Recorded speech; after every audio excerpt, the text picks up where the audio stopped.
Movie के starting में हम यहाँ पर एक वेडिंग सीन को देखते हैं जहाँ पर इस वेडिंग की होस्ट सभी को अनाउंस करने वाली है कि 3 मिनट्स में वेडिंग शुरू हो जाएगी। तो सभी गेस्ट से रिक्वेस्ट है कि वो लोग अपनी अपनी सीट पर बैठ जाए। यहाँ पर हम वेडिंग की ब्राइड को देखते हैं जिसका नाम शाह होता है एंड शाह यहाँ पर अपने ग्रूम का यानी कि जी का वेट कर रही होती है।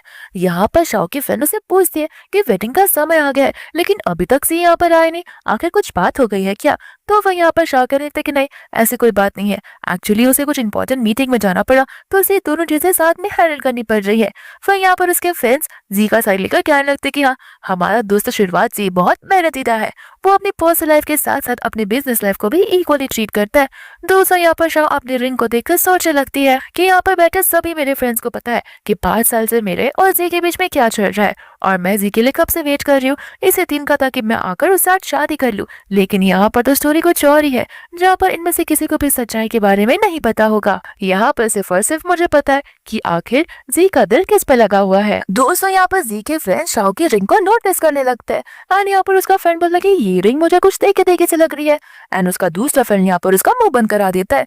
न जाने ऐसा लग रहा था कि जैसे उन्हें कोई तो सीक्रेट पता हो एंड इतने में यहाँ पर जी की एंट्री हो जाती है और तो यहाँ पर जी शीन के साथ में आता है। तो फिर यहाँ पर शाह की फ्रेंड को गुस्सा आ जाता है और यहाँ पर मैंने कहने लगती कि क्या यही तुम्हारा इंपॉर्टेंट काम था? तो उसे कहता है कि हाँ, एक्चुअली शीन बहुत समय बाद चाइना में वापस आई है तो मैं बस उसे पिक करने गया था। मीने उसे कहती कि तुम क्या थोड़े से पागल हो गए हो, आज तुम्हारी शादी है और तुम यहाँ पर शीन को एयरपोर्ट पर पिक करने के लिए गए थे। और तो यहाँ पर शीन पोले बनने का नाटक शुरू कर देती है और कहते कि माफ करना, यहाँ पर तुम लोग जी को कुछ मत खाओ, ये सब कुछ मेरी वजह से हो रहा है। एक्चुअली जब मैं यूएस में थी तब मेरी सर्जरी हुई थी, इस वजह से ही थोड़ा टेंशन में था, इसलिए सोचा उसने कि मैं खुद ब खुद आकर मुझे पिक कर लूंगा, इस वजह से। इसके बाद यहाँ पर वो अपनी सीट में आकर बैठ जाता है जहाँ पर शाओ शीन को देखकर कुछ ज्यादा इनकम्फर्टेबल हो जाती है। तो फिर वहां से उठकर वो बहाना मारकर जाने लगती है। यहाँ पर जैसे ही वो जाती है उसका फ्रेंड जिसे पूछने लगता है कि तुम्हें पता है शाह के हाथ में जो रिंग थी क्या वो वही रिंग है जो 5 साल पहले तुमने कैजुअली लेती थी? तो फिर यहाँ पर शाह उसकी बातें सुन रही होती है जहाँ पर से कहता है कि हाँ, तुमने सही समझा, वो रिंग मैंने 5 साल पहले कैजुअली ही ली थी और अब मैं क्या करूँ, मेरे पास इतना टाइम नहीं है एक वेडिंग रिंग ढूंढने का, तो मैंने सोचा कि क्यों ना इसका इस्तेमाल किया जाए। फिर यहाँ पर शीन जी से कहने लगती है कि तुम्हें नहीं लगता इस चीज की वजह से यहाँ पर शाह को बुरा लगेगा? लेकिन यहाँ पर जी शाह की तरफ देखकर कहने लगता है कि बुरा और इसे लगेगा, इसकी हिम्मत ही नहीं है कि यहाँ पर मेरा कोई किया हुआ चीज को उसे बुरा लग सके। यहाँ पर शाह अपने गुस्से को बहुत ज्यादा ही कंट्रोल करने लगती है। दूसरा यहाँ पर शीन जी के साथ ऐसे बिहेव किए जा रही है जैसे वही जी की गर्लफ्रेंड हो और तो उसी के साथ उसकी शादी होने वाली है। यहाँ पर बाद में शाह चली जाती है अपने वेडिंग रूम के अंदर जहाँ पर वो अपने बारे में सोचने लगती है और कहने लगती है कि ना जाने में इतनी अपसेट और इतनी दुखी आत्मा कब से बनने लगी। फिर हमें पास का सीन बताया जाता है जहाँ पर हम शाह को देखते हैं और जी को, एंड जी यहाँ पर शाह से कहता है कि तुम्हारी मॉम का जो 5 लाख का बिल है वो मैं देने के लिए रेडी हूँ, लेकिन उसके बदले तुम्हें मेरे साथ रहना पड़ेगा। फिर हम वापस यहाँ पर प्रेजेंट के सीन में आ जाते हैं जहाँ पर स्टाफ शाह से कहने लगती है कि मैंने आपकी ड्रेस का सेटअप कर दिया और अब अभी परफेक्ट लग रही हो और शादी कुछ समय में शुरू होने वाली है, तो फिर आपको यहाँ से जाना चाहिए। फिर यहाँ पर शाह जाते जाते सोचने लगती है कि न जाने में 5 इयर्स तक कैसे टिक गए, हो सकता है कि हमारे रिलेशनशिप में शुरुआत से ही कोई प्रॉब्लम हो, शायद से ये सिर्फ मेरा दिल कह रहा है, लेकिन आज मुझे इसका कंफर्मेशन करना ही पड़ेगा। इसके बाद में यहाँ पर शाह आ जाती है स्टेज पे जहाँ पर लीन भी उसके साथ होता है एंड यहाँ पर सभी लोग उन दोनों को कांग्रेचुलेट कर रहे होते हैं। लेकिन यहाँ पर शीन उन दोनों की तरफ देखकर कहने लगती है कि इतनी आसानी से मैं नहीं होने दूंगी कि जी तुम्हारा हो जाए, जी अगर किसी का है तो सिर्फ और सिर्फ मेरा हो सकता है। एंड यहाँ पर होस्ट उन्हें कांग्रेचुलेशन कर ही रही थी कि इतने में यहाँ पर शीन बेहोश होने का नाटक करके जैसे ही गिर जाती है और तो फिर यहाँ पर जी भी शौक हो जाता है जहाँ पर वो डर के मारे सीधा उसकी तरफ ही चला जाता है। फिर बाद में यहाँ पर वो उसे ढाक कर ले जाने लगता है तो शाह कहती है सचमुच तुम यहाँ से जाना चाहते हो, और तो जी उसे हाँ कह देता है। इतने में यहाँ पर मिनी आकर उसे रोकती है और कहते कि तुम्हें समझ भी आ रहा है तुम्हारी आज वेडिंग है और तुम यहाँ पर शाह को छोड़कर अकेले जा रहे हो? तो फिर जी कहना था कि हाँ, वो खुद ब खुद आ सकती है। इतना बोलकर वो वहां चला जाता है। दूसरा यहाँ पर जी के फ्रेंड्स होते हैं जो आपस में बात कर रहे रहते हैं कि मुझे तो लगा था इन दोनों के बीच में सब कुछ ठीक चल रहा है, लेकिन यहाँ पर सब कुछ तो उल्टा हो रहा है। दूसरा यहाँ पर शाह माइक ले लेती है और सभी के सामने अनाउंस करने लगती है कि आज मेरी और जी की वेडिंग बस यहीं पर खत्म होती है, आप सभी लोग यहाँ से जा सकते हो। सभी लोग यहाँ पर शॉक हो जाते हैं कि शाह ने इस वेडिंग को तोड़ दिया है। इसके बाद में यहाँ पर शाओ के असिस्टेंट का उसे मैसेज आ जाता है, जो कि कहता है कि आपने जो मुझे करने के लिए कहा था वो मैंने रेडी कर लिया है। इसके बाद में यहाँ पर शाओ समझ जाती है कि उसका और जी का इन फ्यूचर में कोई रिश्ता है ही नहीं, और वो घर जाकर सारे के सारे वॉलपेपर्स, फोटोज और सब कुछ निकालने लगती है। और यहाँ पर मन में सोचने लगती है कि आखिर अगर हमारे बीच प्यार था ही नहीं तो ये 5 साल तक मैं उसके साथ कर क्या रही थी। साथ ही साथ यहाँ पर वो ये भी बता रही होती है कि मैं 20 साल थी जब से मैंने उससे प्यार किया था, और मैंने अपनी पूरी की पूरी लाइफ उसे ही डेडिकेट कर दी थी। लेकिन मुझे अगर पता होता कि एंड में ये सब होना था तो इसके बदले मैं पढ़ाई कर लेती और कोई अच्छी सी जॉब, और उसके बाद में बिजनेस। फिर यहाँ पर वो चली जाती है फ्रिज के पास में, जहाँ पर कई सारे हार्ट शेप के स्टिकी नोट्स बनाए हुए थे। और यहाँ पर वो पास की बातों को याद करने लगती है, जहाँ पर बड़े प्यार से उन दोनों ने मिलकर उस स्टिकी नोट्स को बनाया था। लेकिन यहाँ पर ये प्यार सिर्फ एक दिखावा ही होता है। इसके बाद में यहाँ पर शाह समझ जाती है कि अच्छा हुआ मुझे 5 साल पहले पता चल गया। साथ साथ यहाँ पर वो उसके फोटोज को भी डस्टबिन के अंदर डाल देती है, और अपने आप को कंसोल करते हुए कहती है कि बस 5 साल ही हुए थे, 50 साल नहीं। अब भी वक्त है जहाँ पर मैं चीजों को खत्म कर सकती हूँ। एंड यहाँ पर वो कॉल लगा लेती है चांद को। फिर यहाँ पर चांद को वो डाइवोर्स पेपर रेडी करने के लिए कहती है। यहाँ पर चांद भी कंफ्यूज हो जाता है, तो फिर शाह से सब कुछ बता देती है। एंड चांद कहता है कि ठीक है, तुम्हें टेंशन लेने की कोई जरूरत नहीं है, बस ये ध्यान रखना कि वो डाइवोर्स पेपर साइन करने के लिए रेडी हो जाए। इसके बाद में यहाँ पर चांद अपने असिस्टेंट को सारे एग्रीमेंट्स को रेडी करने के लिए कहता है, और तब यहाँ पर उसके एक डेस्क पर एक फोटो को देखते हैं जिसके अंदर चांद और शाह होती है। एंड यहाँ पर चांद ठान लेता है कि अब बस बहुत हो गया, इस बार मैं तुम्हें बिल्कुल भी खोलने नहीं वाला हूँ, इस बार मैं अपना पूरा ट्राई करूंगा। और यहाँ पर हमें पता चलता है कि चांद को बहुत पहले से ही शाह पर क्रश होता है। इसके बाद में यहाँ पर नेक्स्ट डे आ जाता है, जहाँ पर जी घर पर आ जाता है। एंड स्टाफ यहाँ पर उसे वार्न कर देती है कि मैडम का मूड कुछ ठीक नहीं है। जी यहाँ पर शाह के लिए केक लेकर आया होता है क्योंकि आज शाह का बर्थडे था, लेकिन शाह उसे कह देते कि नहीं, मैंने ऑलरेडी केक खा लिया है और कट भी कर लिया है। तो जी उसे कहते हैं कोई बात नहीं, लेकिन ये केक मैं बहुत प्रीशियस है तुम्हारे लिए लेकर आया हूँ, और ये तुम्हारा फेवरेट केक जो है। फिर यहाँ पर शाह बहुत ज्यादा नॉर्मल होना शुरू कर देती है, जहाँ पर वो केक कट ही करने वाली थी कि जी के फोन में उसे एक फोटो दिखता है। एंड यहाँ पर उस फोटो के अंदर शीन होती है जिसके हाथों में सेम केक था, और तो और वो डुप्लीकेट केक था, जहाँ पर जी ने लिखा हुआ होता है कि मेरा फेवरेट मैंगो वाला केक लाने का तुम्हारा बहुत बहुत शुक्रिया। और यहाँ पर शाह ये सारी चीजें देखकर बहुत गुस्से में आ जाती है, तो फिर वो केक को कट करती नहीं है। जी उससे पूछता है कि आखिर अब तुम्हें क्या हो गया, तो शाह यहाँ पर बहाना मारते हुए कह देती कि कुछ नहीं, मेरा बस मूड चला गया है।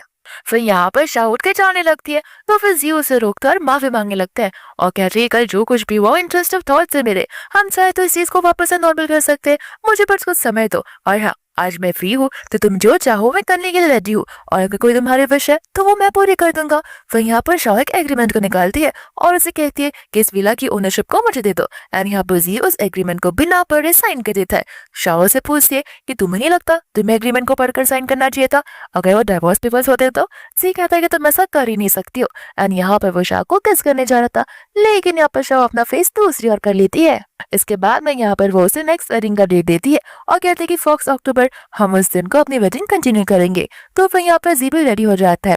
इसके बाद में यहाँ पर जी का कॉल आ जाता है शीन का, जहाँ पर शीन एकदम बच्चे की आवाज में से बात करने लगती है एंड कहती है कि डॉक्टर ने कहा है कि मुझे ये हो चुका है, तो क्या प्लीज तुम हॉस्पिटल आ सकते हो, मुझे बहुत ज्यादा ही डर लग रहा है। एंड यहाँ पर शाह तो बिना समझे सोचे समझ जाती है कि ये कॉल किसी और का नहीं बल्कि शीन का है, तो वो उसे कहती है कि ठीक है तुम हॉस्पिटल जा सकते हो, ऐसे भी मेरे बर्थडे का क्या है, वो हर साल आता है, हम किसी और दिन सेलिब्रेट कर लेंगे। एंड यहाँ पर जियो से थैंक यू बोलकर वहां से चला जाता है, जहाँ पर शाह मन में कहने लगती कि अब टाइम आ चुका है जहाँ पर मुझे खुद के डिसीजन बनाना ही होगा, और इसे ये तक नहीं पता था कि मुझे मैंगो केक से एलर्जी है। एंड यहाँ पर वो मैंगोस को ये लेकर आ गया है। इसके बाद में यहाँ पर शाह घर पर होती है, जहाँ पर जी घर पर आया ही नहीं था। एंड यहाँ पर 20 दिन बीत जाते हैं। फिर बाद में यहाँ पर शाह को जी का कॉल आ जाता है एंड जी यहाँ पर सिखाने लगता है कि क्यों ना हम अम्यूजमेंट पार्क चले, शीन का अम्यूजमेंट पार्क जाने का बहुत ज्यादा मन है। लेकिन यहाँ पर शाह साफ साफ मना कर देती है और कहते कि तुम दोनों जाकर आ सकते हो, मेरा मन बिल्कुल भी नहीं है। लेकिन यहाँ पर शीन कहने लगती कि प्लीज शाह चलो ना हमारे साथ, वैसे भी तुम घर पर बैठे बैठे बहुत बोर हो गई रहोगी, तो फिर तुम्हें भी मजा आएगा। एंड यहाँ पर फिर शाह अम्यूजमेंट पार्क जाने के लिए हाँ कह देती है। एंड यहाँ पर वो लोग अम्यूजमेंट पार्क के हॉन्टेड हाउस में चले जाते हैं, जहाँ पर शाह को डर लग रहा था, तो जी से पूछने लगता तुम ठीक तो हो ना। शाह कहते कि हाँ, वो कल रात को मैं ठीक से सो नहीं पाई, बस इस वजह से। इसके बाद में यहाँ पर शीन अपना नाटक करना शुरू कर देती है और शाह से कहते कि अरे मैं तो भूल ही गई कि तुम्हें हॉन्टेड हाउस से बहुत डर लगता है, मुझे याद है लास्ट टाइम तुम लड़के के साथ आई थी यहाँ पर, तो फिर वो लड़के को तो बहुत ज्यादा डर लग रहा था, साथ साथ तुम्हें भी। एंड यहाँ पर ये पूछने लगते कि लड़का तुम कौन से लड़की की बात कर रहे हो। एंड यहाँ पर शीन आग में घी डालने का काम करना शुरू कर देती है। इसके बाद में यहाँ पर वो लोग अपने हॉन्टेड हाउस का सफर शुरू कर देते हैं, जहाँ पर शॉ को तो डर लग ही रहा था, लेकिन शीन तो ऐसा करती कि जैसे वो यहीं पर मर जाने वाली है। आनो पूरे के पूरे जी को चिपकते हुए चलती रहती है। पर यहाँ पर घोष सामने आ जाते, चिढ़ाने लगते कि अगर तुम्हें इस हॉन्टेड हाउस से बाहर निकलना तो फिर कपल्स को किस करना पड़ेगा, वरना हम तुम्हें हेल के घर की तरफ भेज देंगे। यहाँ पर मशीन रोते हुए कहती कि जी मुझे हेल के घर की तरफ नहीं जाना। एंड यहाँ पर वो किसी दूसरे लड़के को उसका टास्क कंप्लीट करने के लिए हेल्प मांगती है, लेकिन यहाँ पर जी बेशर्मों की तरह यहाँ पर शीन को ग्रैब करता है एंड शाओ के सामने यहाँ पर शीन को किस करने लग जाता है। इसके बाद में यहाँ पर जी शाओ को कुछ कहने वाला था कि इतने में शीन के चिल्लाने की आवाज आती है, तो जी वहां से चला जाता है एंड शाओ यहाँ पर सब कुछ समझने लग जाती है कि हाँ, हर बार से इन दोनों ने मिलकर मुझे अबेंडन दिखी है। इसके बाद में यहाँ पर वो लोग बाहर आते हैं, जहाँ पर शीन जी से कहने लगते हैं कि तुम्हें नहीं लगता तुमने शाओ के सामने मुझे किस किया तो फिर शाओ को बुरा लगने लगेगा। तो फिर जी कहता है कि इसकी टेंशन मत लो, और रही बात किसी और लड़के की, तो उसके दिल में सिर्फ और सिर्फ मैं हूँ, तो वो किसी और लड़की को पसंद कर ही नहीं सकती है, तो किस करने वाली बात सोचा तो बहुत दूर की है। और यहाँ पर शाह मन में सोचती है कि इसका सेल्फ कॉन्फिडेंस तो कुछ ज्यादा ही ओवर सेल्फ कॉन्फिडेंस होता जा रहा है। इसके बाद में यहाँ पर शाह आ जाती है, तो फिर शीनू से बोलने लगती कि आखिर तुम कैसे बाहर गई, क्या तुमने भी किसी को किस किया है। तो फिर शाह कहते कि नहीं, मैं ऐसे ही किसी को किस नहीं कर देती हूँ, मैंने गेम क्विट कर दिया तो मुझे बाहर निकाल दिया गया। फिर यहाँ से वो जाने लगती है, तो जियो से एक्सप्लेन करने लगता है कि देखो अगर तुम कुछ और सोच रहे हो तो ऐसा बिल्कुल नहीं है, ऐसे भी मुझे शीन की हेल्थ की कुछ ज्यादा ही फिक्र है, एंड यहाँ पर अगर वो अंधेरे में या फिर हेल ऑफ गेट से जाती तो वो और बीमार पड़ जाती, बस इसी वजह से मैंने ये सब किया। यहाँ पर शाम से ओके कह देती है, लेकिन मन के अंदर वो यही बोल रही होती है कि अब तो मुझे इन सारी चीजों की आदत सी पड़ गई है, तो इन दोनों को बार बार बोल के क्या ही फर्क पड़ता है। फिर यहाँ पर जी चला जाता है कुछ ड्रिंक्स लेने के लिए, और यहाँ पर जैसे ही जी बाहर चला जाता है, यहाँ पर शीन शाह को एक रियलिटी चेक देने लगती है और कहते हैं कि देखा, हमेशा जी मुझे से ही पैराटाइज करता आ रहा है और वो हमेशा मेरी ज्यादा फिक्र करता है ना कि तुम्हारी, पर यही यूनिवर्सल साइन है जहाँ पर तुम्हें जी को छोड़ देना चाहिए, क्योंकि वो सिर्फ और सिर्फ मुझे प्यार करता है। एंड ये सारी चीजें दिखाई देती है। शाह कहते कि हाँ, तुम बात तो सही कह रही हो, मैं उसे छोड़ दूंगी, लेकिन क्या तुम्हें लगता है कि जी मुझे छोड़ पाएगा? और मुझे तो लगता है कि तुम गर्ल फैमिली में हो कि वो तुम्हें प्यार करता है, क्योंकि मुझे ऐसा लगता है कि शायद अगर तुम दोनों में से किसी को चूज करना पड़े शादी वाले दिन, तो वो मुझे ही चूज करेगा। अन्य बाद में शीनू से उल्टा सीधा बोलने लगती है और कहते कि ऐसे भी तुम्हारी 1 अक्टूबर को वेडिंग जो है, तो शाह कहते कि देखो मुझे उस वेडिंग में जाना तो है, लेकिन वाइफ बनकर नहीं या फिर फियांसे बनकर नहीं, और अगर मैं यहाँ पर किसी को एक्सचेंज कर लेती तो मुझे लगता है कि तुम्हें जाकर वहाँ पर खड़े रहना चाहिए एज अ फियांसे, और तुम उसके साथ शादी कर लेना। ऐसे भी तुम दोनों एक साथ में बड़े अच्छे लगते हो, और अभी अभी तुमने तो कहा है कि जो तुम्हें सबसे ज्यादा प्रायोरिटाइज करता है, तो यही मौका है उस पर अपना दिल जीतने का।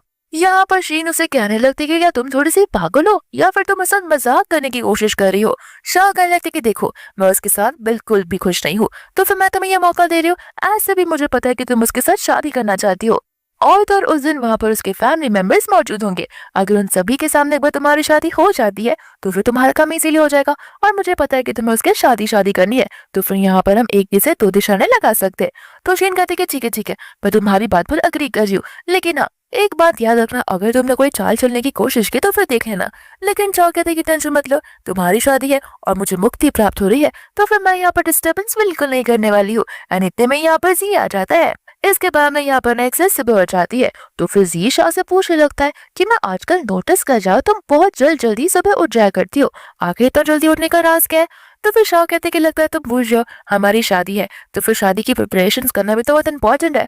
तो फिर जी कहता है कि हाँ तुमने सही कहा, और हाँ मैं तो ड्रेस के बारे में बोल चुका था, लेकिन टेंशन मत लो, रिंग और ड्रेस मैं दोनों का दोनों ऑर्डर कर दिया है। एंड वहां से वो इतना बोलकर कंपनी की ओर चला जाता है, जहाँ पर स्टाफ आकर उसे ड्रेस के बारे में बताने लगती है और कहती है कि ड्रेस यंग मास्टर ने आपके लिए बजाय सारी ड्रेस जो है वो बिल्कुल प्योरली हैंडमेड है। यहाँ पर वो स्टाफ शाह को वो सारी ड्रेसेस ट्राई करने के लिए बोलती है, साथ साथ यहाँ पर उसे वो वेडिंग रिंग भी बताने लगती है, लेकिन यहाँ पर शाह को पता है कि इन सारी चीजों का कुछ मतलब ही नहीं है। और यहाँ पर वो स्टाफ से कहती है कि इन दोनों ड्रेस और इस वेडिंग रिंग को लेकर मैं एक मेल आईडी भेजूंगी जिसमें एड्रेस लिखा होगा, तो आप वहां पर जाकर डिलीवर कर देना। ये बात सुनते यहाँ पर स्टाफ भी शॉक हो जाती है। इसके बाद में यहाँ पर शाह अपनी पैकिंग करना शुरू कर देती है, जहाँ पर उसे जी का कॉल आ जाता है एंड जी यहाँ पर शाह से कहने लगता है कि मुझे माफ कर देना, शीन की तबीयत थोड़ी सी और बिगड़ रही है, तो फिर मुझे लगता है कि आज रात मुझे उसके साथ रहना पड़ेगा। शाह कहते हैं कि ठीक है, इसमें माफी मांगने वाली बात कौन सी है। जी यहाँ पर शाह को कहने लगता है कि न जाने मुझे तुम क्यों बदली सी लग रही हो, अगर तुम इस मैरिज से खुश नहीं हो या फिर तुम मेरे किसी रीजन की वजह से अनहैप्पी हो तो तुम मुझे बता सकते हो। एंड यहाँ पर शाह से कहते कि नहीं ऐसी कोई भी बात नहीं है, बस कल शादी के लिए लेट मत होना। दरअसल यहाँ पर जी को शीन बुलाने लगती है एंड यहाँ पर शीन की आवाज सुनकर ही शाह का मूड पूरा ऑफ हो जाता है एंड यहाँ पर वो उसे गुड नाइट बोलकर फोन को कट कर देती है। और तो यहाँ पर वो मन में सोचती है कि मैं होप कर रही हूँ जी को मेरा सरप्राइज कल का अच्छा लगे उसकी नई दुल्हन के साथ में। इसके बाद यहाँ पर हम वेडिंग वाले डे पर आ जाते हैं, जहाँ पर सभी लोग आपस में बात कर रहे होते हैं कि इनकी वेडिंग तो कुछ दिनों पहले थी, लेकिन यहाँ पर इस लड़के जी की वजह से वेडिंग को कैंसिल करना पड़ा, क्योंकि न जाने वो अपनी बेस्ट फ्रेंड को लेकर कहाँ चला गया था। इसके बाद में यहाँ पर ब्राइड की एंट्री हो जाती है। यहाँ पर ब्राइड ने अपना घूंघट डाला होता है, तो किसी को भी समझ नहीं आता कि आखिर में वो शाह नहीं बल्कि शीन है। और यहाँ पर शीन बहुत खुश थी, क्योंकि उसका सपना था जी के साथ शादी करने का। और यहाँ पर जी उसे नीचे लेने के लिए आ जाता है, जहाँ पर जी को वो दिन याद आने लगता है, जहाँ पर वो दोनों ने जाकर अपना मैरिज रजिस्ट्रेशन में अपना रजिस्ट्रेशन करवाया था और अपना मैरिज सर्टिफिकेट लिया था। वह यहाँ पर से वो उसे लेकर ऊपर जाने लगता है। दूसरे हम यहाँ पर शाह को देखते हैं, जहाँ पर वो अपनी डायरी और डाइवोर्स पेपर्स एक ड्रॉवर के अंदर डाल के जाने लगती है। साथ साथ यहाँ पर वो एक स्टिकी नोट में भी लिखती है कि मैं चाह रही हूँ हमेशा हमेशा के लिए अब हम दोनों के रास्ते एकदम अलग हो जाएंगे। फिर यहाँ से वो जाती है, तो दूसरे हम यहाँ पर वेडिंग सीन को देखते हैं, जहाँ पर उस उन दोनों को 7 जन्मों की कसम खिलवाते हैं। तो फिर यहाँ पर जी भी उसके साथ और जन्म तक साथ देने का वादा करता है, साथ ही साथ यहाँ पर शीन भी करती है, लेकिन यहाँ पर किसी को पता नहीं होता कि वो शाह नहीं बल्कि शीन है। इसके बाद में यहाँ पर किसिंग सीन का टाइम आता है, जहाँ पर जैसे ही जी उसका घूंघट उठाने जाता है, यहाँ पर शीन उसे रोक देती है और जी को लग रहा था कि शायद ये शाह नर्वस है, तो उसे घबराने से मना करता है। एंड जैसे ही वो उसका घूंघट उठाता है, यहाँ पर वो शीन को देखता है और उससे पूछता है कि तुम यहाँ क्या कर रही हो और शाह कहाँ पर चली गई। शीन उसे पूछती है कि क्या सचमुच तुम्हें शाह के साथ शादी करनी थी। और यहाँ पर सभी के सभी लोग कंफ्यूज हो जाते हैं कि आखिर शाह के बदले यहाँ पर शीन क्या कर रही है। साथ ही साथ यहाँ पर कुछ लोगों को ये लग रहा होता है कि लगता है शाह ने कुछ ज्यादा ही मेकअप कर रखा है, इस वजह से हम उसे पहचान नहीं पा रहे। एंड यहाँ पर जी की मॉम होती है, जो बहुत ज्यादा गुस्से में थी, क्योंकि इन सब चीजों की वजह से कल जी का न्यूज़पेपर में नाम भी आ सकता है। यहाँ पर मैं शाह यानी कि शीनू से बोलने लगती है कि देखो अगर तुम्हें ये शादी नहीं करनी तो तुम मुझे बोल सकते हो, मैं चुपचाप यहाँ से चली जाऊंगी। यहाँ से वो जाने लगती, लेकिन जी उसे रोकता है। शीन को लग रहा होता है कि देखा वो मुझसे अभी भी उतना ही प्यार करता है, लेकिन यहाँ पर रीजन तो कुछ और ही होता है। जियो से कहने लगता है कि देखो अगर तुम अभी के अभी यहाँ से चली जाती हो तो फिर कल मेरा नाम न्यूज की हेडलाइंस पर होगा, जहाँ पर सभी लोग मुझे एक बिट्रेयल के नाम पर बोलने लगेंगे, तो मैं नहीं चाहता कि मेरी कंपनी को कुछ नुकसान पहुंचे। एंड यहाँ पर शीन को गुस्सा आ जाता है, जहाँ पर वो फ्लावर के बुके को फेंक देती है एंड कहते हैं कि सच में तुम्हें सच में शाह के साथ शादी करनी थी, एंड यहाँ पर तुम अभी भी उसकी ही फिक्र किए जा रहे हो। यहाँ पर सभी लोगों को गुस्सा आने लगता है कि आखिरकार यहाँ पर चल क्या रहा है, तुम्हें नहीं लगता कि वो शाह नहीं बल्कि कोई और ही लड़की है, और यहाँ पर तो शाह ब्राइड थी ना, तो ये लड़की कौन है और ये यहाँ पर क्या कर रही है। फिर यहाँ पर जी सभी से माफी मांगने लगता है एंड कहते कि मुझे माफ कर देना, मेरी वेडिंग अभी के अभी यहाँ पर कैंसिल कर जाओ, एक्चुअली यहाँ पर कुछ मिसकम्युनिकेशन हो गया था। फिर बाद में यहाँ पर शीनू से कहने लगती कि मिसकम्युनिकेशन, क्या तुम सचमुच उस शाह से प्यार करते हो और शुरुआत से ही तुम हमेशा उसके ऊपर मुझे चूज करता हो, हमेशा तुम दोनों के बीच में किसी को चूज करने कहा गया तो तुमने मुझे चूज किया, लेकिन आज वेडिंग वाला दिन तुम शाह को चूज कर रहे हो। एंड यहाँ पर वो बहुत ज्यादा ही रोने लगती है, जहाँ पर आए हुए गेस्ट को भी गुस्सा आने लगता है कि आखिर यहाँ पर चल क्या रहा है। साथ साथ यहाँ पर कुछ गेस्ट भी होते हैं जो कि यहाँ पे उन दोनों का मजाक उड़ाने लगते हैं। एंड इस बाजी की मम्मा को ये सारी चीजें बर्दाश्त नहीं होती एंड यहाँ पर वो ऊपर चली जाती है शीन के पास में और उसे जाती यहाँ पर थप्पड़ मारने लगती है। शीन से कहती है कि मैं मानती कि मैं बुरी हूँ, लेकिन इसका मतलब ये नहीं कि मेरे प्यार को आप लोग शक कर सको। यहाँ पर उसकी मम बोलने लगती है कि अपना मुंह बंद रखो, पैसे मांगते टाइम में तुम्हें शर्म नहीं आई। जी यहाँ पर कंफ्यूज हो जाता है और कहता है कि पैसे। एंड यहाँ पर शीन ट्राई करती है कि वो आंटी अपना फोन न खोले और यहाँ पर उसकी मम्मा जी को बताने लगती है कि तुम्हें क्या लगता है ये अब्रॉड वहां पर लोगों की सेवा करने के लिए गई थी, इसने मुझसे 5 बिलियन दिए थे और तो तुम्हें पता है मैंने से कहा था या तो तुम्हें चूज करो या फिर 5 बिलियन को, और इस लड़की ने पैसों को चूज किया और वह सारे पैसे लेकर यहाँ पे अब्रॉड भाग चुकी थी। तो फिर यहाँ पर शीन कहते कि जी मैं तुम्हें ये सिचुएशन एक्सप्लेन कर सकती हूँ, लेकिन यहाँ पर उसकी मम्मी कहने लगते कि झूठ बोलने की कोशिश जरा से भी मत करना, क्योंकि उस दिन सीसीटीवी फुटेज में सब कुछ रिकॉर्ड हो चुका था और वो फुटेज अब भी मेरे पास फोन पे है। तुम अगर जरा सा भी झूठ बोलेगी तो सभी को मैं फुटेज दिखा दूंगी जिसमें ऑडियो में भी साफ साफ सबको सुनाई दे रहा है। पर यहाँ पर शीन उसे एक्सप्लेन करने लगती है, जहाँ पर जी को शीन के ऊपर गुस्सा आने लगता है एंड यहाँ पर वो उसे कहने लगता है कि मैं क्या तुम्हें कोई ऑब्जेक्ट लगता हूँ जहाँ पर तुमने मुझे पैसे से खरीद लिया। एंड यहाँ पर वो उसे वहां से जाने के लिए कहता है, लेकिन शीन यहाँ पर से कहती कि देखो मैं वापस सिर्फ और सिर्फ तुम्हारे लिए तो आई हूँ। एंड वो आंटी कहती कि अच्छा इसका मतलब कि तुम जी के लिए वापस आई हो, तो एक काम करो सबसे पहले मुझे मेरे 5 बिलियन वापस दे दो। एंड फिर यहाँ पर शीन कुछ बोल नहीं पाती, तो वो आंटी कहती कि देखा इसके पैसे खत्म हो गए होंगे, इसलिए यहाँ पर वापस से पैसे छीनने के लिए और हड़पने के लिए यहाँ पर तुम्हारे पास आई है। फिर बाद में यहाँ पर जी को बहुत ज्यादा गुस्सा आ जाता है एंड वो सभी घर से कह देता है कि इस लड़की को अभी यहाँ यहाँ से लेकर चले जाओ। जहाँ पर गार्ड यहाँ मशीन को खींचते हुए वहां से बाहर निकाल देते हैं। इसके बाद में यहाँ पर स्टेज पर असिस्टेंट आ जाता है, जहाँ पर जी उसे पूछता है कि आखिर मैडम कहाँ चली गई। तो फिर असिस्टेंट उसे कहने लगता है कि पता नहीं, लेकिन मैडम का सारा सामान घर से निकल चुका है एंड मुझे लगता है कि शायद से वो घर छोड़कर चला चुकी है। वह यहाँ पर जी उसे कॉल लगाने की कोशिश तो करता है, लेकिन यहाँ पर शाह का फोन बंद आता है। तो फिर वो उसे वॉइस नोट भेज देता है और कहने लगता है कि तुम क्या 3 साल की छोटी सी बच्ची हो जो शादी को एक मजाक समझ के रखा है। इतने में यहाँ पर उसके फ्रेंड्स ऊपर आ जाते हैं, तो उसे पूछ लगती कि क्या हुआ, आखिर तुम दोनों के बीच में कुछ झगड़ा हुआ है। लेकिन यहाँ पर जियो ने कुछ कहता नहीं है और वो अपने असिस्टेंट से कहता है कि जाओ किसी भी हालत में यहाँ पर शाह को ढूंढ कर लाओ। एंड यहाँ पर शाह बड़े मजे से शॉपिंग कर रही होती है, जहाँ पर वो उन स्टाफ को बात करते हुए सुनती है कि अरे इस जी को देखा, इस जी की ब्राइड एंड मौके पे चेंज हो गई। मुझे यकीन नहीं हो रहा है कि आखिर उसकी ब्राइड उसके साथ शादी करने से मना क्यों कर सकती है। अगर मैं उसकी ब्राइड होती है तो मैं उससे शादी करने के लिए अब किसी का मर्डर भी कर सकती। दोस्तों यहाँ पर शाह की बातों को सुनकर मन ही मन हंसने लगती है।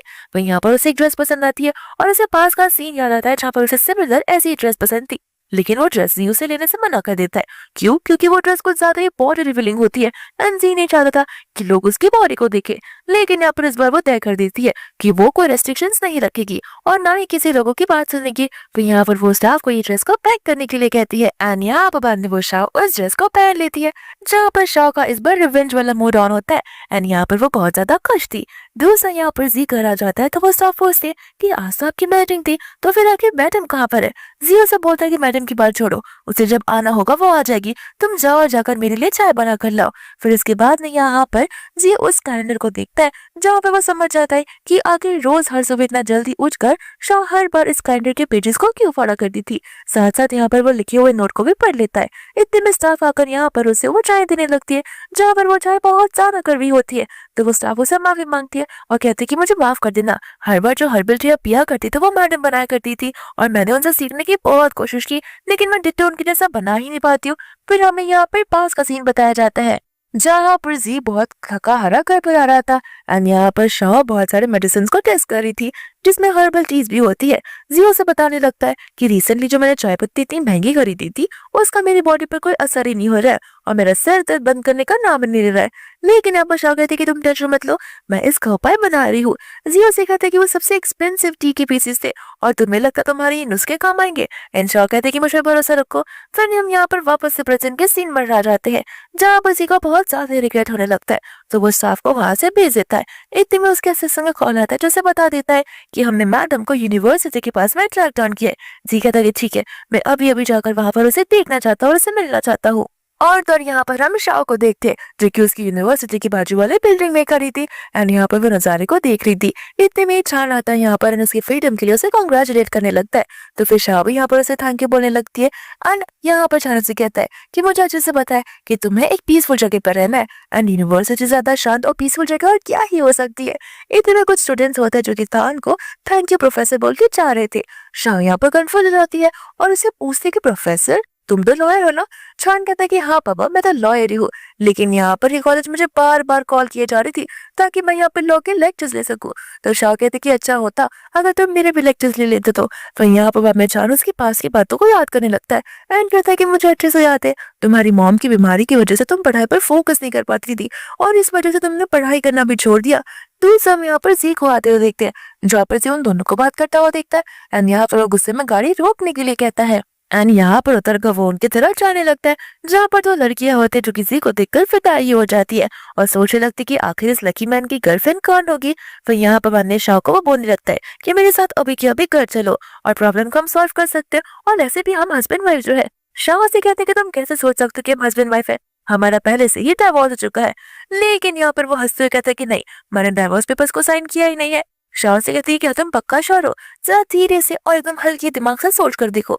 फिर यहाँ पर जी को याद आने लगता है कि एक बार शाह ने उसे विला के नाम पर एक एग्रीमेंट्स का साइन करवाया था, जहाँ पर शाह ने उसे कहा भी था कि लगता है तुम पढ़कर एग्रीमेंट साइन नहीं करते, अगर वो डाइवोर्स पेपर्स होता तो। एंड यहाँ पर जी समझ जाता है कि वही डाइवोर्स पेपर्स था। फिर उससे वो कहता है कि ठीक है तुम यही चाहती हो ना कि मैं शीन से दूर रहूं, आखिर शीन तुम्हारा बड़ा प्रॉब्लम है, तो ठीक है अब से मैं शीन से दूरियां बनाए रखूंगा। एंड यहाँ पर वो उसका हाथ पकड़ उसे ले जाने लगता है, लेकिन यहाँ पर छाने से रोका कहते कि बिल्कुल नहीं, वो तुम्हारे साथ नहीं जाना चाहती, तो तुम्हें उसके डिसीजन को रिस्पेक्ट करना चाहिए। तो फिर जी बोलने लगता है कि हमारे बीच में आना बंद करो। तो शाह से कहते कि छान हमारे बीच नहीं आ रहा, मैं और जान पहले से यहाँ पर खड़े होकर बात कर रहे थे और तुम मेरे बीच में आए हो, और यही बेहतर होगा अगर तुम मुझसे दूरियां बनाए रखो। इतना बोलकर वो वहां से जाने लगती है, जहाँ पर जी भी घर पर आकर बहुत ज्यादा ड्रिंक करना शुरू कर देता है। स्टाफ यहाँ पर उसे इतना ड्रिंक करता देख शॉक हो जाती है एंड कहते हैं कि प्लीज आप इतना ड्रिंक मत कीजिए, ये आपकी हेल्थ को और खराब कर सकता है। लेकिन यहाँ पर जी का ध्यान सिर्फ और सिर्फ शाह पर होता है। वो यहाँ पर स्टाफ से पूछता है कि यहाँ पर मेरी और शाह की कई सारी फोटोज हुआ करती थी, वो सारी फोटोज कहाँ चली गई। वो स्टाफ कहने लगते कि वो मैडम ने तो फेंक दी थी। तो जी कहते कि कुछ भी कर उन सारे फोटोज को वापस लाओ। स्टाफ यहाँ पर उसे माफी मांगते हुए कहती है कि उन्होंने वो सारी फोटोज छुपाए नहीं है, बल्कि उन्होंने कूड़ेदान में डाल दी है, जहाँ पर वो फोटोज गार्बेज कलेक्टर आकर कब का ले जा चुकी है। तो मुझे नहीं लगता कि मैं उन फोटोज को रिकवर कर पाऊंगी। एंड इतने में यहाँ पर जी का पेट बहुत जोरों से दुखने लगता है, जहाँ पर स्टाफ कॉल कर एम्बुलेंस को बुला लेती है। इसके बाद हम यहाँ पर जी के सपने मार जाते, जहाँ पर शाह उसे छोड़कर जा रही थी एंड जी यहाँ पर चिल्ला चिल्ला कर उसे रोक रहा था। फिर यहाँ पर डर के मारे उसकी नींद खुलती है, जहाँ पर वो देख लेता है शीन को और पूछा है कि तुम यहाँ पर क्या कर रही हो। शीन कहती कि मुझे यहाँ पर तुम्हारी फिक्र हो रही थी, इस वजह से मैं तुम्हारे साथ हूँ। मैं शाह की तरह नहीं हो तो तुम्हें अबंडन कर देगी। यहाँ पर उसके फ्रेंड्स जी से कहने लगते कि हमने शाह को कॉल लगाने की बहुत कोशिश की, लेकिन शाह का फोन बंद आ रहा है और आउट ऑफ रीच बता रहा है, तो मुझे लगता है उसने हम दोनों को ब्लॉक कर दिया होगा। यहाँ पर शीन चली जाती है जी के बाजू में और उसे समझाने लगती कि देखो, अगर कोई तुम्हारी फिक्र कर सकता तो वो मैं हूँ, क्योंकि मैं तुम्हें बेइंतहा प्यार करती हूँ। लेकिन यहाँ पर जी का फोकस शीन की तरफ होता ही नहीं है। दूसरा हम यहाँ पर शाह को देखते जो अपनी मम्मा को सूप पिला रही थी एंड यहाँ पर वो उसे पूछ लगती है कि क्या तुम्हारी बीच और जी के बीच में सब कुछ ठीक है। एंड शाह उस चीज का जवाब नहीं दे पाती और उसकी मम्मी यहाँ पर कहने लगती कि मैंने सुना है कि तुम दोनों का डिवोर्स हो चुका है। तो फिर वापस से वो चुप्पी बनाए रखती है और मुझे समझ नहीं आ रहा होता कि आखिर वो अपनी मम्मा को कैसे एक्सप्लेन कर देगी। और उसकी मम्मा यहाँ पर समझाने लगती है और उसे कहती है कि मुझे लगता है कि तुम्हारे साइलेंट का आंसर मुझे मिल चुका है। तो मैं उस समय इतना ही कहना चाहती हूँ कि उसने हमारे हॉस्पिटल का 5 लाख रुपीस पूरा का पूरा पे किया है। तो मैं नहीं चाहती कि तुम इतनी अनग्रेटफुल बनो। और मैंने सुना है कि अभी वो फिलहाल इसी हॉस्पिटल में है जहाँ पर उसने कुछ ज्यादा ही ड्रिंक कर लिया था। इतने में यहाँ पर शाह को कॉल आने लगता है स्टाफ का, जहाँ पर वो स्टाफ उसे बोल लगता है कि मैडम आप जो कर रही है वो बिल्कुल सही कर रही है, अगर मेरे साथ ऐसा हुआ था तो मैं सेम ही करती। लेकिन एज अ उनके स्टाफ मैं आपको एक चीज एडवाइस करना चाहती हूँ कि प्लीज जाकर एक बार उनसे फेस टू फेस बात कर लीजिए और उसके बाद सारी चीजें आपके ऊपर डिपेंडेंट है। एंड यहाँ पर शाह चली जाती है बातें करने के लिए। शीन यहाँ पर शाह को देखकर बोलने लगते कि तुम यहाँ पर क्या कर रहे हो। शाह यहाँ पर जी को देखते हैं, जहाँ पर जी शीन को जाने के लिए बोलता है, साथ साथ उसके फ्रेंड भी यहाँ पर बहाना मारकर निकल पड़ते हैं। शाह यहाँ पर जी के लिए टिफिन लाई होती है। जी उसे बोलने लगता है कि इसका मतलब मैं क्या समझू। शाह यहाँ पर कहती कि मैंने सुना था तुमने कुछ खाया पिया नहीं है, इसलिए मैंने सोचा कि क्यों ना मैं तुम्हारे लंच लेकर आ जाऊँ। जी उसे कहता है कि तुम यहाँ पर इसलिए आई हो क्योंकि तुम मेरी फिक्र करती हो। शाह कहता है कि बिल्कुल नहीं, मैं यहाँ पर चीजें फाइनली अच्छी तरीके से एंड करना चाहती हूँ और देखो तुम्हारे मेरे बीच में कोई सीरियस लव है ही नहीं। यहाँ पर जियो से कहता है कि मैं तुम्हें कह रहा हूँ ना कि मैं ही तुम्हारा लाइफ पार्टनर हूँ और तुम्हें शीन से प्रॉब्लम थी और मैं तुमसे वादा करता हूँ कि पास में जो कुछ भी हुआ वो सारी चीजें रिपीट नहीं होंगी। लेकिन यहाँ पर शाह से साफ साफ कह रही थी कि देखो कि सारी बातों का ध्यान तुम्हें पहले देना चाहिए था, अब जब सब कुछ हो चुका है तो ये सब दिखावा करके क्या मतलब है। और हाँ, मैं तुम्हें बस ये कहना चाहती हूँ कि आज जो मैं तुमसे मिलने आई हूँ वो हम दोनों का आखिरी मिलन होगा। इसके बाद ना मैं तुम्हें देखना चाहती हूँ और मैं ये भी नहीं चाहती कि तुम मुझे देखना चाहो, और मैं यहाँ पर ही अपनी चीजें एंड कर रही हूँ। इतना बोलकर वो वहां से फिर जाने लगती है। इसके बाद वो यहाँ पर जी चला जाता है घर पर, जहाँ पर वो जैसे ही ड्रॉवर को ओपन करता है उससे वो एग्रीमेंट्स मिल जाते हैं, यानी कि डिवोर्स पेपर। साथ ही साथ यहाँ पर शाह एक डायरी रख कर गई थी, जिस डायरी में शाह शुरुआत से ही लिख दिया है। यहाँ पर उसके अच्छे दिन भी लिखे होते हैं, साथ साथ बुरे दिन में। जहाँ पर अच्छे दिनों में वो सारे दिनों को वो याद करती है, जहाँ पर उसने जी के साथ में फेस्टिवल्स मनाए होते हैं। और हमें यहाँ पर पास का सीन ही बताया जाता है, जहाँ पर वो लोग साथ में फेस्टिवल सेलिब्रेट कर रहे थे, जहाँ पर साथ साथ में वो दोनों फेस्टिवल्स को सेलिब्रेट कर रहे थे। साथ साथ में यहाँ पर वो लोग कई डेट्स जाया करते थे। बस इतना ही नहीं, यहाँ पर उनकी वेडिंग नाइट के बारे में भी लिखा जाता है कि शो की एक्सपेक्टेशंस क्या थी, लेकिन रियलिटी तो कुछ और ही थी। इतने में यहाँ पर स्टाफ आ जाती है। जियो से पूछने लगता है कि क्या मैं इतना बुरा हूँ जो मुझे बिना कोई मौका दिए छोड़कर चली गई। स्टाफ यहाँ पर कहते हैं कि आप मौके की बात कर रहे हैं, मैडम ने आपको कई सारे चांसेस दिए हैं, लेकिन आपने मैडम की फीलिंग्स को नजरअंदाज किया और हर बार आप उन्हें इग्नोर करती आ रहे हो। और रही बात मैडम की, तो अगर मैं मैडम की तरफ से एज अ वुमेन सोचूं तो उन्होंने सही डिसीजन बना कर लिया है। यहाँ पर जी को अपने आप से ही घिन आने लगती है। इसके बाद में यहाँ पर वो बार में चला जाता है जहाँ पर मैं ड्रिंक किया जा रहा था। उसके फ्रेंड्स यहाँ पर उसे रोकना चाहते हैं, लेकिन डर के मारे वो उसे रोक भी नहीं सकते। यहाँ पर शीन उसे मिलने के लिए आ जाती है, जहाँ पर जी जैसे ही शीन की आवाज सुनता है वो अपने फ्रेंड से कहता है कि इस औरत से कहो कि अभी के अभी यहाँ चली जाए। शीन को यहाँ पर लगने लगता है कि बड़ा अच्छा मौका है, अभी अभी इसका दिल टूटा हुआ है और अगर मैं इसे सिंपैथी दिखाने लगूं और इस पे पिटी करने लगूं और इसे अपने चार में फंसा लूं तो फिर ये मुझसे शादी करने के लिए तो रेडी हो ही जाएगा, क्योंकि शाह तो अब इससे शादी नहीं करने वाली है, तो इसके पास और ऑप्शंस क्या ही है। तो यहाँ पर वो चली जाती है जी को मनाने के लिए, जहाँ पर जी को अपनी फीलिंग्स बताने लगती है और शाह के खिलाफ भड़काने लगती है। जी यहाँ पर गुस्से में आकर उसे वहां से जाने के लिए कहता है, लेकिन यहाँ पर शीन समझने के लिए रेडी नहीं होती है। फिर यहाँ पर जी उसे उल्टा सीधा बोल देता है, जहाँ पर शीन को भी गुस्सा आता है तो वो बियर का ग्लास उठाकर सीधा उसके ऊपर ही फेंक देती है। एंड यहाँ पर वो उसे एक लास्ट वार्निंग देने लगता है और कहते हैं कि देखो तुम्हें जो करना है तुम कर सकती हो और तुम जाकर सीधा अब्रॉड चली जाओ। शीन यहाँ पर उसके सामने उसे सारी सच्चाई बता देती है कि तुम्हें क्या लगता है उस दिन वेडिंग में मैं अपनी मर्जी से आई थी? नहीं, अगर तुम्हें अच्छे से याद हो तो हम उस दिन हॉन्टेड रूम में गए थे, जहाँ पर उस दिन मेरी और शाह की बात हुई थी और शाह ने खुद ब खुद मुझे यहाँ पर सजेशन दिया था उस वेडिंग में जाकर वाइफ बनने का, यानी कि तुम्हारे फियांसे बनने का और तुम्हारे साथ शादी करने का। ये सारी की सारी प्लानिंग उसी की थी, क्या अभी भी तुम उसके पास वापस आना चाहते हो? यहाँ पर ये समझ जाता है कि मुझे लगता है शाह की लिमिट क्रॉस हो चुकी थी, इस वजह से वो बेचारी ये सब कुछ सहन नहीं कर पा रही थी और उस दिन तो मैं तुम्हें किस भी किया था, ये सब कुछ मेरी गलती है, मैं अभी भी उसे परस्यू कर ही रहूंगा। एंड यहाँ पर शीन बहुत रोती है लेकिन वो उसकी बातों को नहीं सुनता और शाह को परस्यू करने के लिए वहां से निकल जाता है। दूसरा यहाँ पर शाह लिफ्ट में होती है लेकिन लिफ्ट का दरवाजा बंद हो इसके पहले यहाँ पर जी आ जाता है। एंड इसके बाद में यहाँ पर वो लिफ्ट के अंदर आ जाता है, जहाँ पर शाह उसे कहते कि तुम यहाँ पर क्या कर रहे हो? जी कहने लगता है कि मैंने सेकंड फ्लोर पर ही घर लिया है। शाह बोल रहे थे कि मैं तुम्हारी हर एक चाल समझ रही हूँ, लेकिन मैं तुम्हें अभी बोल देना चाहती हूँ कि तुम्हें तो पता होगा मैं सेकंड फ्लोर पर रहती हूँ, इस वजह से तुमने सेकंड फ्लोर पर घर लिया है, तो प्लीज मेरी पर्सनल लाइफ को डिस्टर्ब मत करना। इसके बाद में यहाँ पर वो चला जाता है घर के अंदर, जहाँ पर उसे सारी चीजों को अनपैक करना होता है। एंड यहाँ पर वो पास की बातों को याद करने लगता है, जहाँ पर शाह कितने एंथुसियाज्म के साथ वो सारे घर को सजाया करती थी। पर यहाँ पर से वो लोग जाने लगते हैं, जहाँ पर वो उसे कहता था कि मैं तुम्हें राइट दे सकता हूँ, लेकिन यहाँ पर शाह उसे साफ साफ मना कर देती है। इसके बाद में यहाँ पर वो चली जाती है चांद के साथ। चांद शाह से पूछने लगता है कि क्या वो तुम्हें डिस्टर्ब कर रहा है, तो तुम अगर चाहती हो तो मैं पुलिस को बता सकता हूँ, लेकिन शाह कहते कि जाने दो। चांद से कहता है कि मेरे पास बाहर स्पेन के 2 टिकट्स है जो मेरे फ्रेंड ने मुझे दिए थे, वो असल में जा नहीं पाया और मेरे पास 2 टिकट्स थे, तो मैं सोच रहा हूँ कि मैं किसके साथ जाऊँ, क्या तुम चलना चाहोगी? लेकिन यहाँ पर शाह बहाने मारने लगती है। चांद कह देता है कि मुझे अच्छे से पता तुम बहाने मांग रही हो और ठीक है मैं कन्फेस करता हूँ कि वो टिकट्स मैंने ही हम दोनों के लिए लिए है, लेकिन मुझे पता नहीं कि तुम मेरे साथ चलने के लिए रेडी रहोगी या फिर नहीं। एंड शाह यहाँ पर उसे हाँ कह देती है। इसके बाद में यहाँ पर वो स्पेन में होती है, जहाँ पर हम स्पेन में शीन को भी देखते हैं। एंड शीन का असिस्टेंट बोल रहा होता है कि कुछ ही टाइम में यहाँ पर जी भी आ जाएगा। जी यहाँ पर आके शाह को समझाने लगता है। इतने में शीन यहाँ पर आके जी का हाथ पकड़ लेती है और बोलते है कि तुम यहाँ पर क्या कर रहे हो, तुमने मुझे प्रॉमिस किया था कि तुम मेरे फोटो निकालने में मदद करोगे। यहाँ पर जी कहता है कि शीन की बातों पर यकीन मत करो, मैं यहाँ पर अकेले आया हूँ तुम्हारे पीछे पीछे तुम्हें परस्यू करने के लिए, ये यहाँ पर कैसे आ गए मुझे कुछ समझ नहीं आ रहा।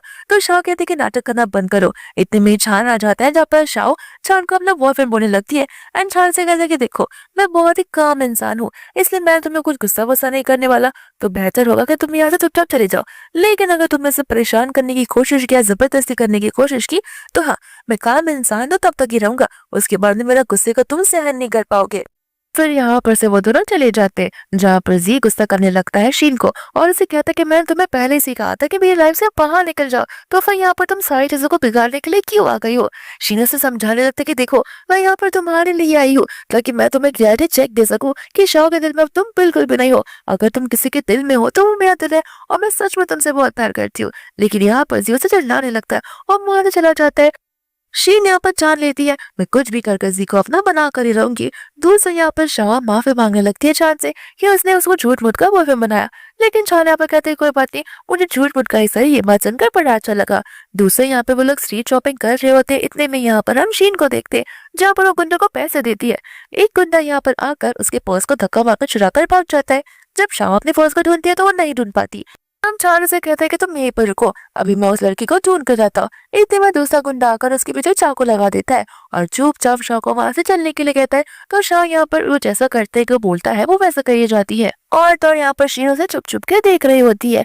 यहाँ पर वो गुंडों को शाह के पर गुस्सा आ जाता है और तो यहाँ पर उनका काम ही होता है शाह का काम यहाँ पर तमाम करने का। उसे चाकू मार नहीं जाता कि इतने में जिया का चाकू को पकड़ लेता है, जहाँ पर वो चाकू उसके हाथ में लग जाता है। तो वो लोग जी को मारने वाले थे, लेकिन यहाँ पर शीन उसे कॉल करके कहती कि उसे कुछ मत करो, वो मेरा बॉयफ्रेंड है। लेकिन वो गुंडे कहते थे कि देखो उसने हमारा फेस देख लिया और कल को जाकर उसे कन्फेस कर दिया तो हमारी लाइफ खतरे में आ जाएगी और ये हमारे उसूलों के खिलाफ है और हमें उसे भी मारना होगा। लेकिन लेकिन इतने में ही आकर चान उनकी जान बचाने लगता है, जहाँ पर जी और चान उन एक ही गुंडों से लड़ने लगते हैं। एंड यहाँ पर उन दोनों को भी बहुत ज्यादा चोट लग जाती है।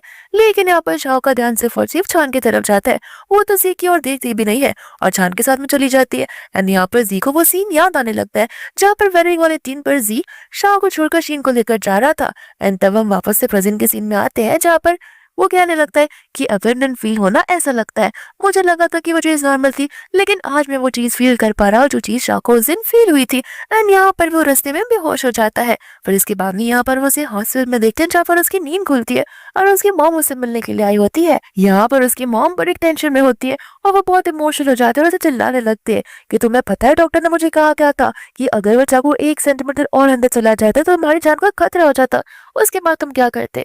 यहाँ पर फिर वो जी के मन में सिर्फ और सिर्फ शाओ ही चल रही होती है। जी अपनी मॉम से पूछता कि क्या मुझे यहाँ पर शाओ लेकर आई है, तो उसकी मॉम कहती कि नहीं, तो यहाँ पर तुम्हें एक अनजान व्यक्ति लेकर आया। उसने कहा था कि तुम रास्ते पर ऐसे बेहोश पड़े थे और तुम्हारे पूरे बाहों में से खून बह रहा था और मैं ये सारी बातें सुनकर बहुत ज्यादा डर चुकी थी। फिर यहाँ पर उसकी मॉम इसे कंसोल करना शुरू कर देती है और बहुत कामली उसे समझाने लगती कि देखो, जो चीज हो गई वो पास में है, तो मुझे नहीं लगता कि अब तुम्हें उस पास को होल्ड ऑन करके रखना चाहिए, क्योंकि अगर शाह को तुम्हारे पास आना होता तो वो कब तुम्हारे पास आ जाती। लेकिन तुमने उसके साथ सचमुच गलत किया है, तो मुझे नहीं लगता कि तुम्हें अब और कोशिश करनी चाहिए। अब तुम्हें उस चीज को लेट गो कर उस चीज से मूव ऑन करना चाहिए, ताकि वो भी अपनी लाइफ में खुश रह सके और तुम भी अपनी लव लाइफ में खुश रह सको। इसके बाद में हम यहाँ पर शीन को देखते हैं, जहाँ पर शीन अपना पूरा मास्क पहनकर कैप पहनकर चुपचाप इस कंट्री से बाहर उड़ने वाली थी। लेकिन मैं यहाँ पर पुलिस आ जाती है जो उसे मदर की रिपोर्ट में सीधा अंदर कर देती है। फिर हम यहाँ पर शाह को देखिए, जहाँ पर चांद शाह से कहने लगता है कि आज जीटी स्टार्ट हो चुका है, तो क्या तुम उससे मिलना चाहोगी। लेकिन शाह कहती कि नहीं, अगर मैं उससे मिलूंगी तो मेरा टाइम वेस्ट होगा और मैं नहीं चाहती कि मैं उसे कोई छोटी सी भी होप दूं। ऐसे भी मुझे मेरे बुक्स को उल्टा रीड करना नहीं पसंद है, लेकिन हाँ, मैं मेरे बुक के चैप्टर में आगे जाना जरूर पसंद करूंगी। तो यहाँ पर चांद को एक उम्मीद की किरण दिखने लगती है, जहाँ पर वो शाह को अपनी फीलिंग्स कन्फेस कर देता है। लेकिन यहाँ पर वो बहुत नर्वस होता है, तो वो स्कूल टाइम तो उसे पसंद करता आ रहा है, वो उसे ये भी बता देता है। लेकिन उसे लगता था कि वो जी को पसंद करती है, इस वजह से वो उसे कभी बता नहीं पाया। और तो यहाँ पर शाह उसे हाँ कह देती है और कहते हैं कि ना, मैंने अभी तुम्हें कहा कि मैं अपने चैप्टर को आगे बढ़ाना चाहती हूँ, वो भी तुम्हारे साथ में। इसके बाद में हम यहाँ पर शाह को देखते हैं, जो कि अपने घर के अंदर जा रही होती है। एंड यहाँ पर वो जी को देखते हैं, जहाँ पर जी अपना सामान पैक करवा कर दूसरे घर में शिफ्ट हो रहा था। एंड यहाँ पर जी से पूछती है कि आखिर तुम यहाँ से जा ही रही हो फाइनली। जी कहता है कि हाँ, तुम्हें पीस जो देना है और तुम्हारा क्या प्लान है। शाह उसे अपना प्लान बताने लगती है और कहती है कि मैं वही करना चाहती हूँ जो मैं स्कूल टाइम में करना चाहती थी, एक लॉयर बनना, तो मैं अपनी स्टडीज को कंटिन्यू करूंगी। एंड शाह यहाँ से जाने लगती है। जी उसे जाते जाते आके सवाल पूछता है, लेकिन क्या हम फ्रेंड्स तो रह सकते हैं ना। लेकिन शाह से कहते हैं कि बिल्कुल नहीं, जो हमारे बीच हुआ है हमें उसे यहीं पर अच्छी तरीके से खत्म कर देना चाहिए। इतना बोलकर यहाँ पर वो अपने घर के अंदर जाने लगती है, जहाँ पर जी उसे लाइफ लॉन्ग के लिए उसकी हैप्पीनेस की विश मांगने लगता है और यहाँ पर शाह हमेशा हमेशा के लिए उसके लिए दरवाजा बंद कर देती है। एंड इसी सीन के साथ ये मूवी यहीं पर खत्म हो जाती है।